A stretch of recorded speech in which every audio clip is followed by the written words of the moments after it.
佮来关心以色列继续对加沙地区轰炸，当地一间病院嘛受到破坏。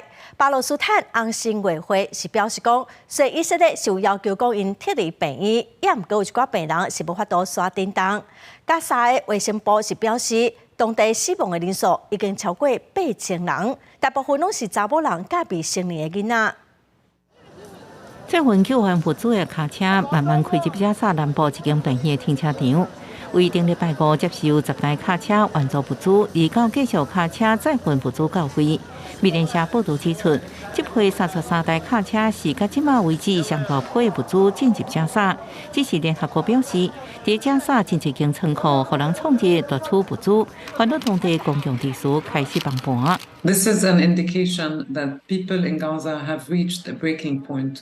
The levels of desperation, their frustration, their fear, their concern. They have been living under tight siege for more than 3 weeks.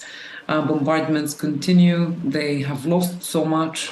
加沙民众无奈表示，若是欠食欠水，也未去抢物资。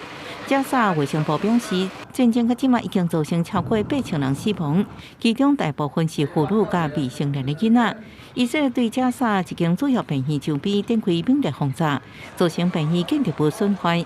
以色列阁要求病院进行撤离。We don't have the means to evacuate Al-Quds Hospital. We have over 400 patients who are inside the hospital. Many of them are in the intensive care unit. Evacuating them means killing them. That's why we refuse the evacuation order.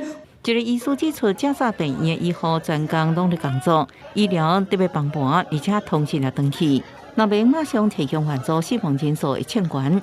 同一时间，以色列遭到绑票的经济加上，烦恼亲人的安危，要求政府在采取任何行动进前，拢应该优先考虑人质的安全。We are just hoping that Netanyahu and all the other politicians and the people that get this decision won't forget the hostages and will think about them before any decision that they are making.